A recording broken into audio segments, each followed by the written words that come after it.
नमस्कार.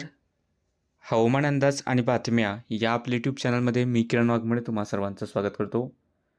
आज 4 सप्टेंबर सायंकाळचे साधारणतः 5:30 वाजलेत. पाहूयात आज रात्री आणि उद्या राज्यातील हवामान कसे राहील. सर्वात प्रथम जर आपण पाऊस पाहिला तर कोकण घाटात हलक्या मध्यम, उत्तर महाराष्ट्र, मराठवाड्यात सुद्धा विखुरल्या स्वरूपात हलका मध्यम पाऊस, विदर्भातही हलक्या मध्यमच पावसाच्या सरी पाहायला मिळाल्या. आता इकडे मध्य प्रदेशच्या उत्तर भागांमध्ये जसं की अपेक्षेप्रमाणे कमी दाबाचा प्रभाव दिसतोय, त्या ठिकाणी मुसळधार पावसाच्या नोंदी झालेल्या आहेत. सध्याची स्थिती पाहिली कमी दाबाची तर हे मध्य प्रदेशच्या आसपास आहे आणि मान्सूनचा आस असलेला पट्टा सुद्धा याच्या आसपासूनच गेलेला आहे. आणि मध्य प्रदेश, राजस्थान, गुजरात या भागांमध्ये या कमी दाबाच्या क्षेत्रामुळे पाऊस वाढलेला आहे आणि पुढील काळातही पाऊस वाढलेला राहील. याचा काही प्रभाव उत्तर महाराष्ट्राकडे सुद्धा आता दिसू लागलेला आहे. धुळे, नंदुरबारच्या भागांमध्ये, पश्चिम भागांमध्ये चांगल्या पावसाचे ढग आहेत. पालघर, नाशिक, पुणे घाट, सातारा घाट, कोल्हापूर घाट, रत्नागिरी, रायगडचे काही भाग आहेत, छत्रपती संभाजीनगर, बुलढाण्याचे आणि जळगावचे काही भाग आहेत. विखुरल्या स्वरूपात हलक्या किंवा हलक्या मध्यम पाऊस देणारे ढग आहेत. विशेष मोठ्या पावसाचे ढग मात्र नाहीत. असेच ढग इकडे यवतमाळ, वाशिम, नागपूरच्या काही भागांमध्ये दिसत आहेत. आणि एकूणच रात्रीचा जर अंदाज पाहिला तर नंदुरबार, धुळेचा पश्चिम भाग असेल आणि नाशिकचे उत्तर पश्चिम भाग असेल, मध्यम ते जोरदार पाऊस सरी राहतील. या जिल्ह्यांच्या इतर ठिकाणी हलका मध्यम पाऊस होईल. इकडे जळगावपर्यंत हलक्याशा पावसाच्या सरी बरसतील. ठाणे, मुंबईमध्ये हलक्या मध्यम, तर पालघरकडे थोड्याशा मध्यम ते जोरदार सरी राहतील. घाट विभागात आणि कोकणाच्या काही भागांमध्ये अधूनमधून मध्यम ते जोरदार पाऊस सरी पाहायला मिळण्याची शक्यता आहे.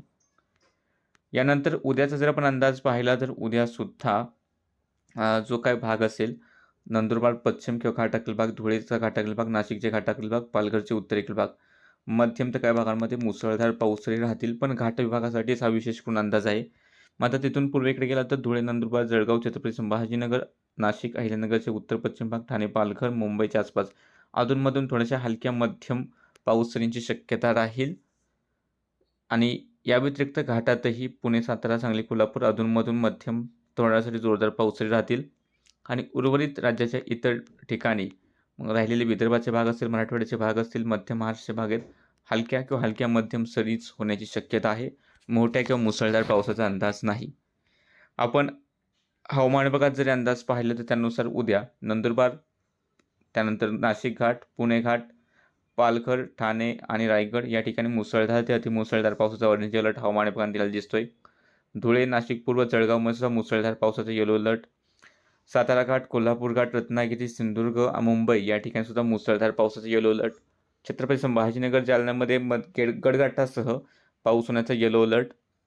तर राहिलेले उर्वरित जिल्हे मग अहिल्यानगर, पुणे पूर्व, सातारा पूर्व, सांगली, कोल्हापूर पूर्व, सोलापूर, धाराशिव, बीड, लातूर, नांदेड, परभणी, हिंगोली, बुलढाणा, अकोला, वाशिम, अमरावती, यवतमाळ, वर्धा, नागपूर, भंडारा, गोंदिया आणि गडचिरोली, चंद्रपूर विखुरल्या स्वरूपात हलक्या पाऊस सरी होऊ शकतात, मात्र धोक्याचा इशारा नाही. त्यानंतर 6 तारखेचा जर आपण अंदाज पाहिला तर त्यानुसार या ठिकाणी नंदुरबार, नाशिक घाट, पुणे घाट मुसळधार पावसाचा येलो अलर्ट. पालघर, मुंबई, ठाणे, रायगड, रत्नागिरी याही ठिकाणी मुसळधार पावसाचा येलो अलर्ट हवामान विभागातर्फे देण्यात आला आहे. मात्र उर्वरित जिल्ह्यांमध्ये धोक्याचे इशारे नाहीत. क्वचित हलका किंवा हलका मध्यम पाऊस होण्याची शक्यता हवामान विभागाने वर्तवलेली आहे. बाकी सध्याच्या अपडेटमध्ये इतकंच. दररोज हवामानाचे अंदाज पाहण्यासाठी चॅनल सबस्क्राईब करा, व्हिडिओ लाईक आणि शेअर करायला विसरू नका.